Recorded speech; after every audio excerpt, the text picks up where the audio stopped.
All right, welcome to day 10's reading of We Beat the Street. This is our second time reading We Beat the Street. We're going to start out with Samson.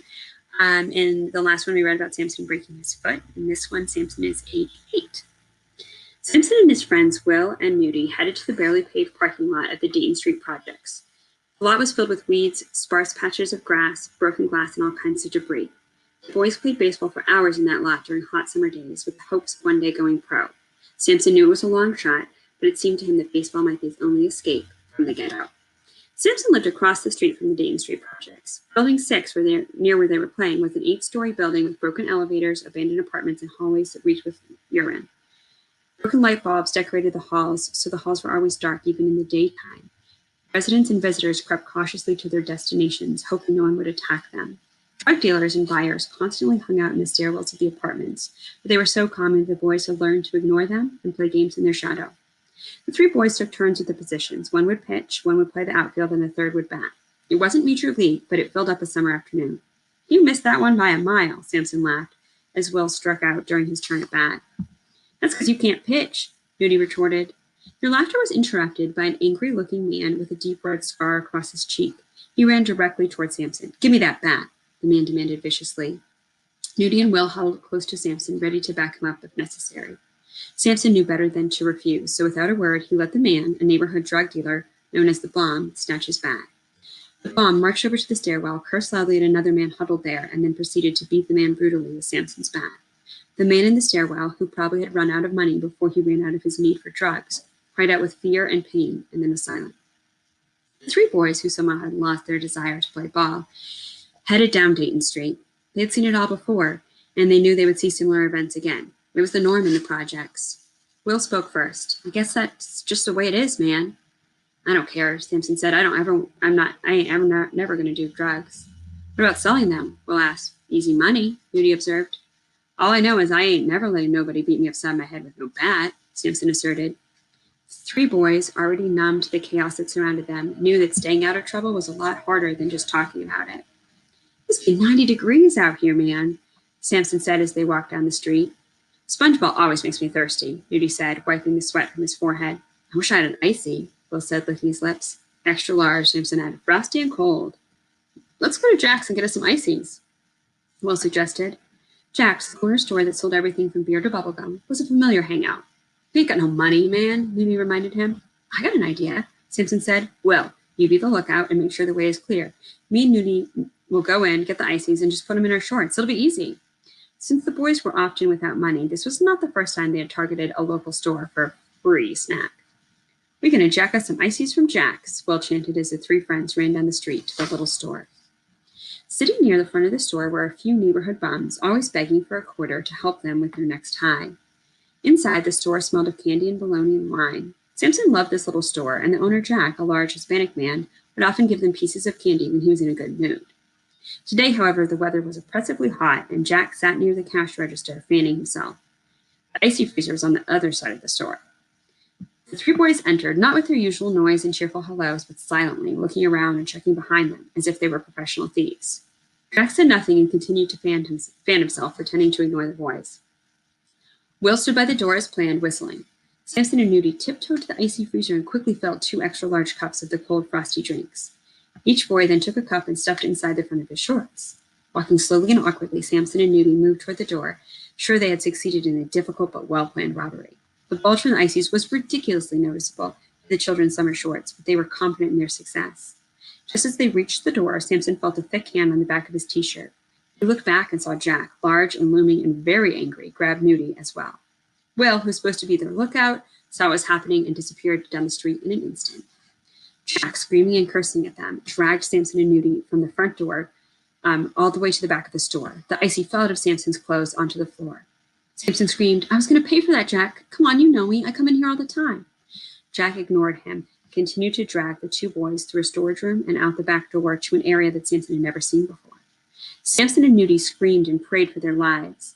They had both heard horror stories about how Jack would chop the hands off of people who stole from the store. There was a fenced-in area outside. Behind that fence stood the 2 biggest German Shepherd dogs that Samson had ever seen. The dogs barked loudly and ferociously at all the screaming and commotion in front of them. Their teeth, sharp and gleaming, seemed unbelievably large to the small boy whose face had just been pushed up against the fence. Jack yelled, "You want to steal from me? I'm going to feed you to my dogs. Luis, grab the dogs and bring them here." Samson could feel the breath of the excited dogs as they ran around furiously, snarling, growling, and barking. The dogs were then removed from their cage and were now face to face with the terrified boys. The only force holding the animals back was Luis, who held the dogs lightly with a thin leather leash. Standing on their hind legs, the dogs were pulling Luis forward, trying to get a taste of Samson and Nudie. After what seemed like an eternity, Jack finally released Samson and Nudie from his grip and moved them away from the dog's cage. Samson, breathing hard but refusing to cry, blurted out, "I'm sorry." Jack ignored him. "Get out of my store and never come back." Samson and Nudie took off like terrified little rabbits. Never again, Samson thought as he ran home in terror. I swear, never again. Never's a very long time. All right, next is Ramek's section. Ramek is the one who was having some troubles at school with his behavior because he was getting bored in class. In this section, Ramek is 12. Ramek, a sturdy, tough 7th grader at Hubbard Middle School in Plainfield, New Jersey, headed home from the gifted program that met after school once a week. He rode in his grandmother's red Chevy Caprice Classic, a long, comfortable car that perfectly fit her. He loved it when she would pick him up. It was only in this car he could talk to Ma and work out some of the frustration and confusion he felt in his life. "You have been in this program, Ramek?" His grandmother asked. "Yeah. Mrs. Hart looks me right in my face and tells me I'm intelligent. Not just smart, intelligent." "I like that word," he said proudly. "She makes me feel like I can be somebody." "I tell you that all the time, boy," Ma said as she drove. Yeah, I know, but you're supposed to tell me stuff like that." "Hey, Ma, I need some new shoes," Ramek said, changing the subject. "What's wrong with the ones you got? They're old and beat up. The kids at school got these cool new sneakers made by Nike. I want some shoes with a swoosh." Ma laughed. "You must be a fool, boy. You want shoes with a swoosh, whatever that is, and your mama can't pay the rent? How much these shoes cost?" "They only cost $50. "Boy, you don't have a pot to pee in, nor a window to throw it out. Don't try to live high off the hog. Those shoes you're wearing will do just fine till next year when you've outgrown them." To close the matter, she changed the subject. "Didn't you tell me that you were going to try out for another play at school?" Ramek sighed and looked out the window. He gave up on the shoes. Talking about being plays always cheered him up, though. "Yeah, I did. I got the part." "What's the name of the play?" his grandmother asked. "The Wiz, and I got a big part." "Well, I'm mighty proud of you." Ramek grinned. "The teacher, Miss Scott, said I had real good acting ability. Maybe I'll move away from here and be a movie star and make $1 million. Then I can buy you some shoes with a swoosh, too." They both laughed. "As much as you sing and dance around here, boy, you're a natural for the movies," his grandmother commented. "I love being in plays," Ramek told her dreamily. "How come?" she asked. "Well, for one thing, there's always lots of girls hanging around and lots of free time backstage." He looked at his grandmother out of the corner of his eye. "A ladies' man, just like your daddy," his grandma teased. "But the real reason," Ramek told her honestly, "is the applause. I love it when the curtains go up and I hear people in the room laugh or react to what we're doing on stage. But mostly, I love it when the show is over and everybody claps and applauds and cheers. It's like they're all telling me that I'm cool and wonderful, the best thing in the world." "I understand." "Hey, Ma," Ramek began. "Miss Scott is starting a drama class, and I have a chance to start getting real acting jobs.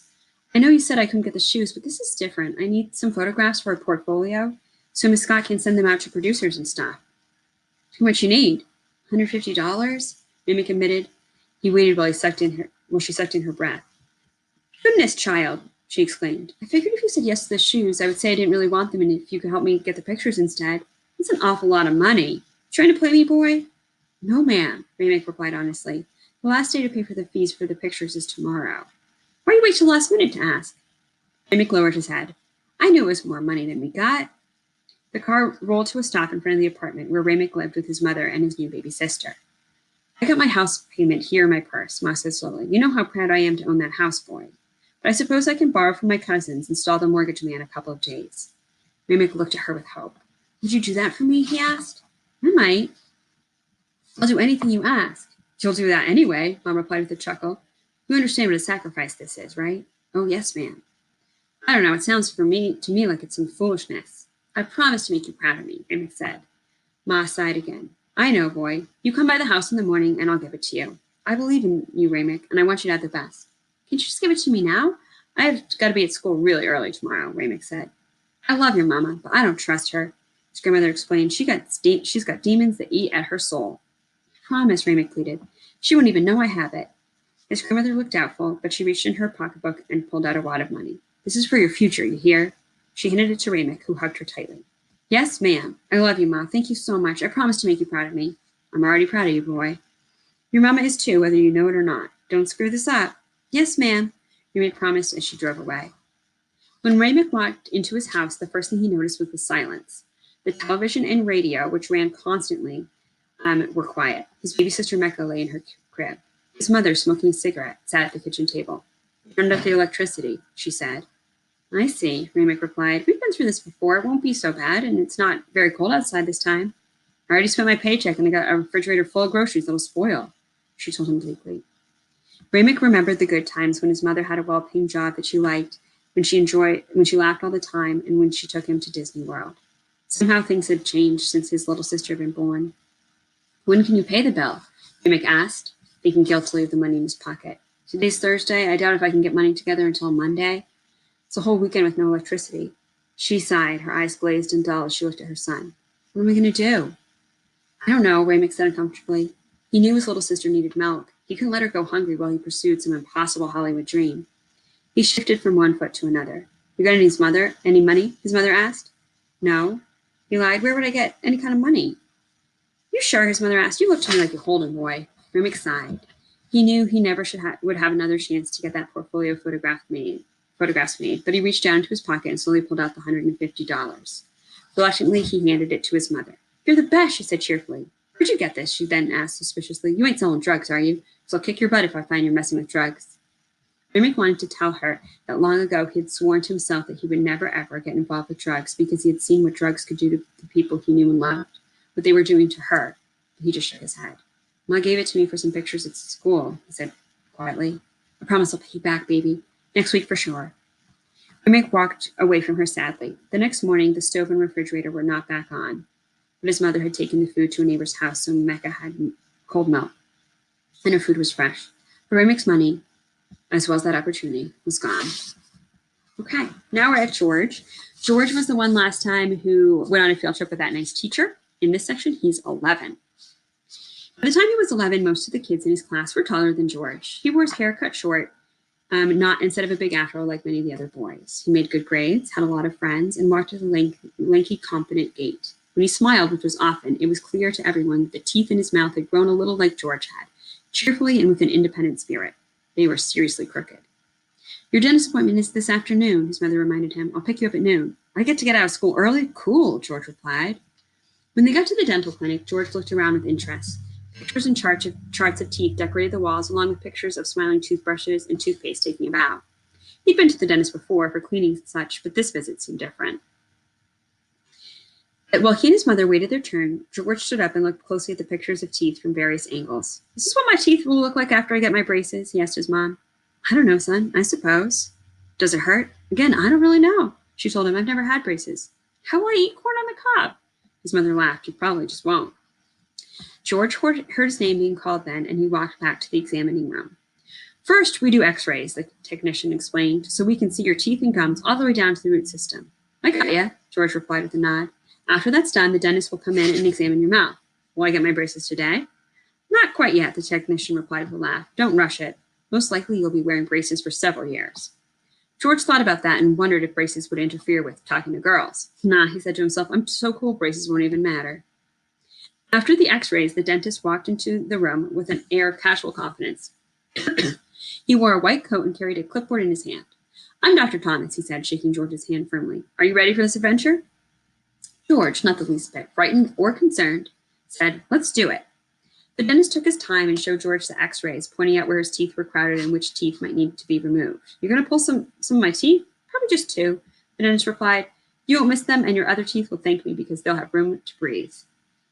"Does it hurt to get the braces put on?" "Not much. I have magic fingers that are very gentle. I promise." "What will my teeth look like when this is finished?" George touched his crooked teeth with his tongue. "Your smile will be so fine the girls will fall at your feet, guaranteed." George laughed. "How do you hook the braces on?" he wanted to know next. "Very carefully," the dentist said with a laugh. Dr. Thomas showed George every single step of the process, named all the instruments, and even let him take home some of the gummy material he used to make impressions of the inside of George's mouth. "This is a nice job, man," George observed. "You make a lot of cash?" "I do all right," the dentist replied with a smile. "Let me ask you something else," George said, frowning. "Which is better, dentists or doctors? I mean, are doctors ranked higher than you?" "Well, I follow you," the dentist said, laughing. "Let me explain. A dentist is a doctor. After college, doctors go to medical school. Dentists go to dental school. Same amount of time and effort and study. George couldn't figure out why all this seemed so fascinating to him today. It was like Dr. Thomas had plugged in a cord that buzzed with electricity and excitement. When do I come back? George asked. In 2 weeks, Dr. Thomas replied. We'll do the first fitting of your braces then. It's going to be a long process. Will you be my dentist every time I come? Absolutely, Dr. Thomas replied, for as long as I'm assigned to this area. I'm a resident, which means we'll have a couple years together. I'll come back every month and then later every few months. Will I get out of school every time I come here? I'll make sure of it, Dr. Thomas replied with a laugh. Sweet, George replied. He couldn't wait until the next time. The end.